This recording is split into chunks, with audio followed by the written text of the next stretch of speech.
bagus, anak-anak kelas 12, kita masuk materi bab 3, yaitu tentang peluang ya. Tapi peluang ini materi yang cukup panjang dan menguras nalar yang cukup tinggi ya, logika dan nalar yang cukup tinggi. Oke. Pertama yang akan kita pelajari hari ini tentang aturan pencacahan. Ya, ini materi yang cukup gimana ya, saya ngomong. Gampang-gampang susah ya. Kalau logika kalian, nalar kalian bagus, ini materi yang gampang. Ya. Oke, misalkan saya ada kasus seperti ini. Kalian akan pergi ke Surabaya.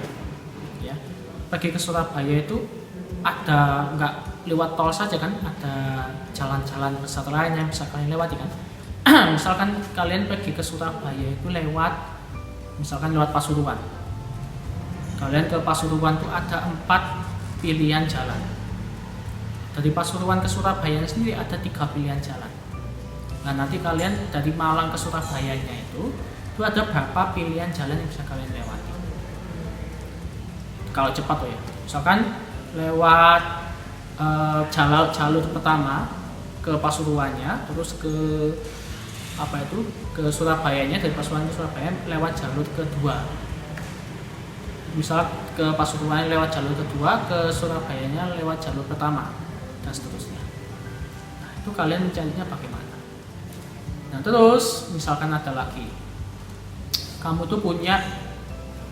kalian tuh punya misalkan punya 5 jenis baju yang berbeda, punya 3 jenis celana yang berbeda, punya 2 pasang sepatu yang berbeda. Ada berapa cara kalian mengkombinasikan pakaian-pakaian tersebut? Misalkan bajunya warna merah, kuning, hijau, biru, ungu. Merah, kuning, hijau, biru, ungu. Terus sepatunya itu misalkan celananya merah, kuning, hijau. Sepatunya itu merah, hijau. Jadi misalkan bajunya merah, celananya kuning, terus sepatunya hijau. Itu kemungkinan pertama. Kemungkinan kedua gimana? Itu ada berapa kombinasi, berapa cara kalian mengkombinasikan pakaian-pakaian itu. Nah, untuk mencari hal-hal seperti itu sebenarnya sepele, tapi bagi saya itu bisa mengefisiensi waktu untuk kalian. Misalkan disuruh mencari kemungkinan ya. Itu kita bisa menggunakan aturan pencacahan. Ada aturan penjumlahan, ada aturan pencacahan. Ya, seperti itu. Misalkan gini, kamu ke Bali, ke Jakarta. Ke Jakarta itu ke Madura aja, ke Madura itu ada beberapa transportasi yang bisa kalian gunakan. Bisa melalui darat, lewat jembatan Suramadu. Lewat jembatan Suramadu pun ada 3 alternatif, naik motor, naik mobil, atau naik bus. Terus bisa melalui jalur laut.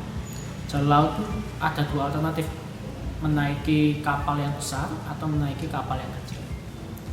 Nah, jadi kalian dari Surabaya ke Madura itu ada berapa banyak kemungkinan transportasi yang bisa kalian gunakan.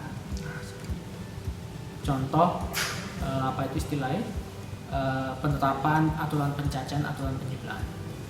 Oke, untuk aturan pencacahan penjumlahan akan saya sampaikan lebih lanjut di papan tulis. Akan saya jelaskan aturan pencacahan. Aturan pencacahan sebenarnya caranya gampang.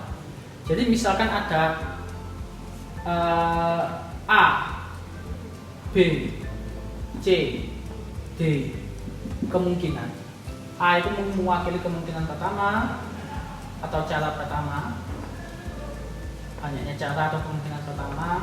B itu kemungkinan kedua, dan seterusnya. Mencari banyaknya kemungkinan total itu adalah N, misalkan N ya, tinggal kamu kali banyaknya kemungkinan, banyaknya pilihan, bisa kemungkinan, pilihan, cara, dan sebagainya. Tinggal kalian kalikan semua kemungkinan caranya, gitu aja, tinggal dikali. Contoh seperti ini. Misalkan aku punya, ini ada kasus ya, aku punya kayak tadi 5 buah baju, 3 celana, sama 2 pasang sepatu ya. Jadi ada 5 buah baju, 5 baju misalkan aja merah, kuning, hijau, biru, ungu. tiga celana merah, kuning, hijau, sama 2 pasang sepatu. 2 pasang merah, kuning. Ada berapa cara saya mengkombinasikan baju-baju ini? Misalkan kemungkinan pertama bajunya merah, celananya kuning, sepatunya kuning. Kemungkinan pertama itu. Kemungkinan kedua bajunya merah, celananya hitam, sepatu kuning. Kan kalau kamu list semua kan nggak mungkin. Nah, kalian mencari banyaknya kombinasinya. Pakai cara ini bisa kalian kalikan langsung aja banyaknya kemungkinannya. Baju ada berapa kemungkinan? 5. Celana 3. Sepatu 2. Terus 30 cara kombinasi atau kemungkinan. Ada 30 cara. Ini masih gampang. Dia akan susah kalau ada syaratnya. Misalkan dia bersyarat ada berapa banyak kalian mengkombinasikan baju-baju pakaian ini jika yang baju, celana, sepatu tidak boleh berwarna sama. Misalkan bajunya merah, maka celananya nggak boleh merah, sepatunya nggak boleh merah. Nah ini, ada yang tahu? Ayo, saya hapus ya. Jadi tinggal dikali. Yang tahu? Jadi syaratnya itu sekarang dia nggak boleh berwarna sama ya. Jadi bajunya itu nggak pas merah, pakai baju merah, celananya nggak boleh merah, sepatu nggak boleh merah. Ini caranya seperti ini.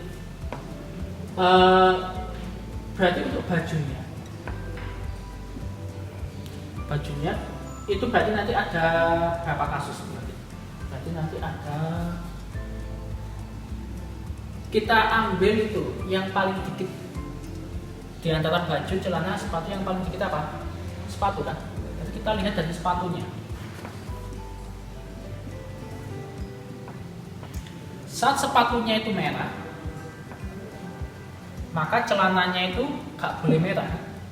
Gak boleh merah, maka sepatu merah, maka celana itu bukan merah. Baju juga harus bukan merah.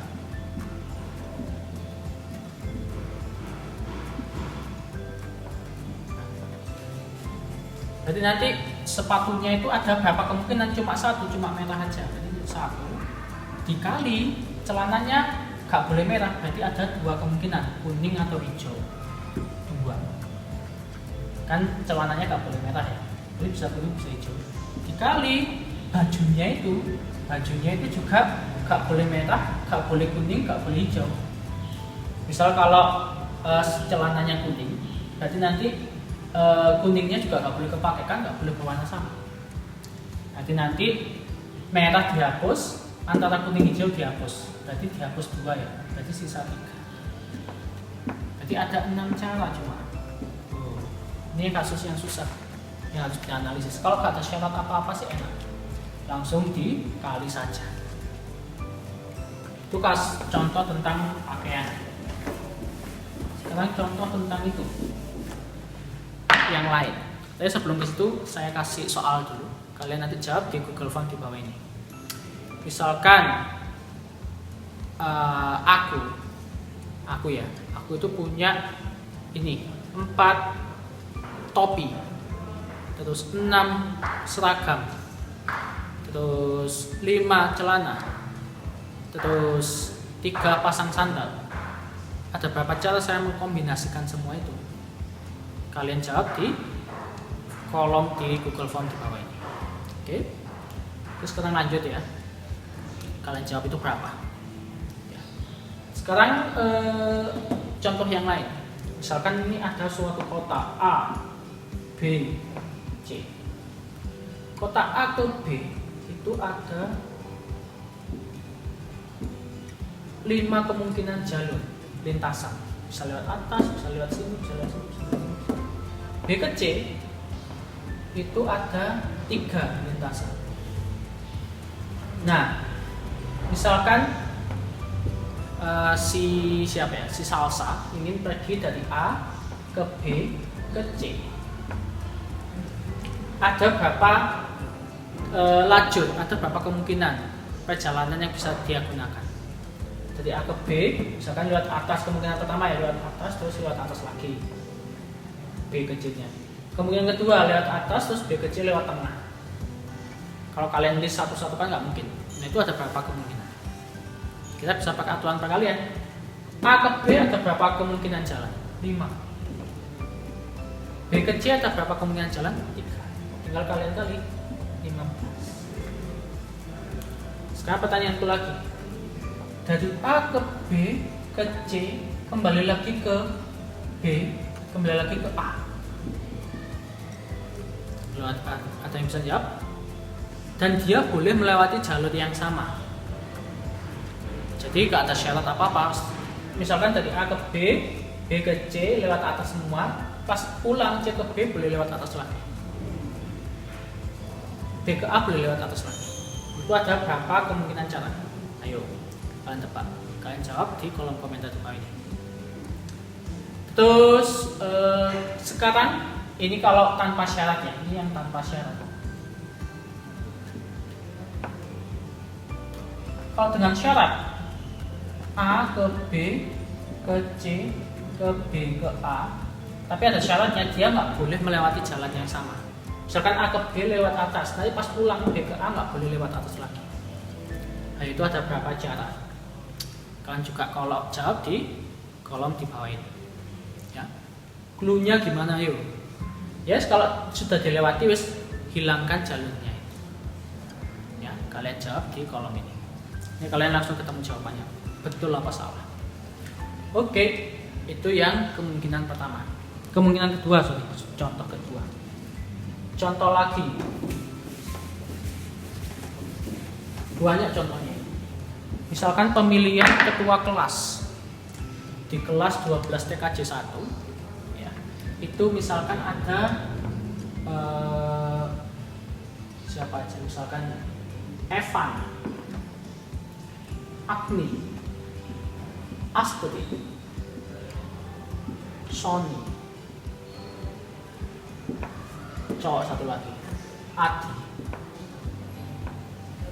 Ini ada berapa orang? 1, 2, 3, 4, 5 dengan 3 cowok, 2 cewek.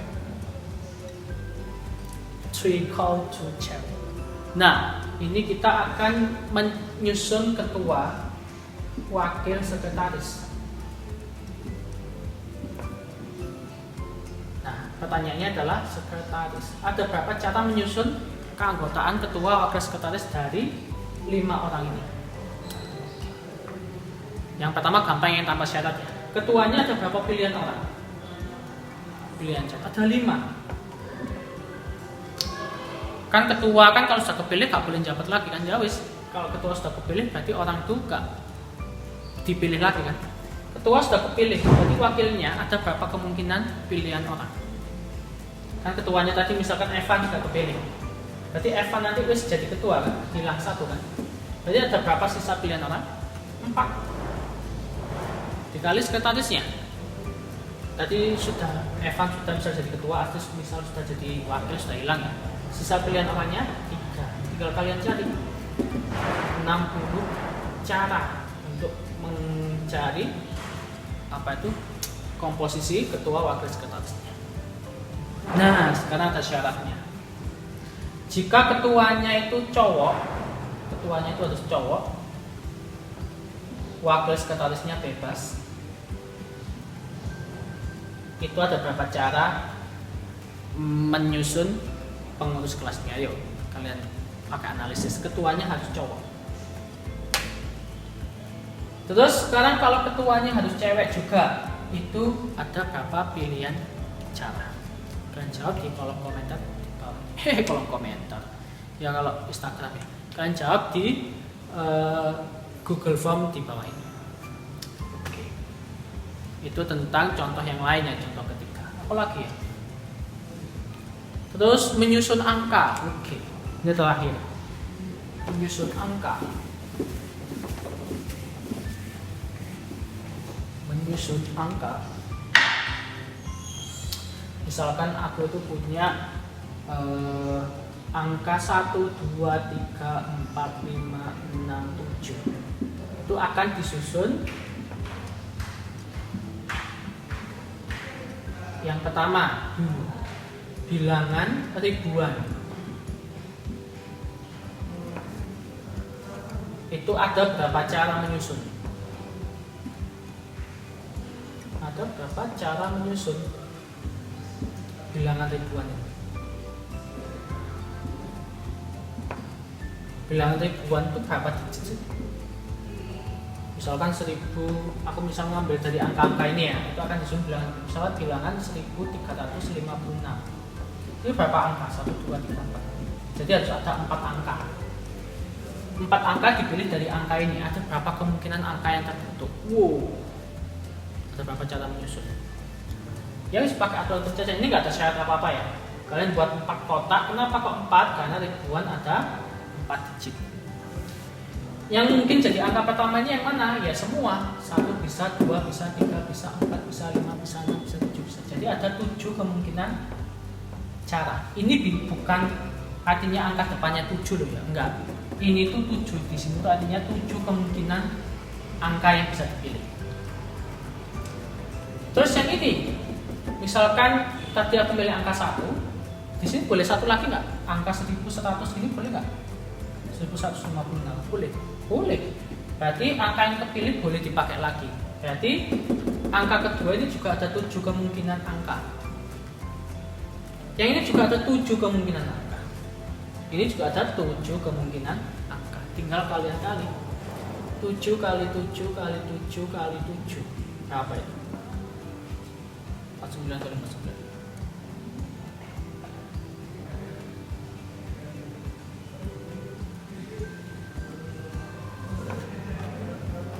Apa? 2401 angka yang tersusun. Jadi ada 2401 angka. Kalau kamu list satu-satu kan nggak mungkin. Terus kedua syaratnya itu sama, bilangan ribuan, berbeda atau dengan angka tidak boleh terulang. Angka tidak boleh mengulang. Jadi angka yang sudah kepakai tak boleh dipakai lagi. Atau angkanya berbeda. Misalkan 1216 ini nggak boleh karena angka satunya double. Ini ada berapa kemungkinan cara? Ya wis. Buat kotaan. Angka pertamanya masih ada 7 kemungkinan, 7 pilihan angka. Angka keduanya itu kan sudah dipakai satu, nggak boleh dipakai lagi kan? Misalkan sudah ngambil satu, kan nggak boleh dipakai lagi, angkanya nggak boleh ngulang. Jadi sisanya 6. Sudah dipakai satu lagi untuk angka kedua, kan nggak boleh dipakai lagi, sisanya 4. Sudah dipakai satu lagi, sisanya 4. Tinggal dikali 7 kali 6 kali 5 kali 4. 4 kali 5 20 kali 6 120 kali 7 840 kemungkinan bilangan. Nah sekarang pertanyaan saya, syaratnya saya tambahin, bilangannya itu harus genap. Nah ada berapa kemungkinan cara? Mau kalian jawab.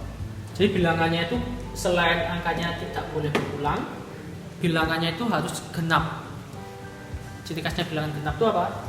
Bilangan genap itu ya belakangnya misalkan 2716, ini kan genap. Jadi ada berapa kemungkinan cara. Terus yang soal kedua, bilangannya harus lebih dari 3000. Ada berapa kemungkinan cara? Bilangannya harus lebih dari 3000. Misalkan bilangannya 3412. Bilangannya juga harus berbeda ya angkanya. Angkanya berbeda, jadi syaratnya 2 angka berbeda sama harus lebih dari 3000. Itu ada berapa bilangan yang terbentuk. Oke, kalian cari. Oke, sampai di sini pertemuan kita hari ini. Terima kasih atas perhatiannya anak. Wassalamualaikum warahmatullahi wabarakatuh.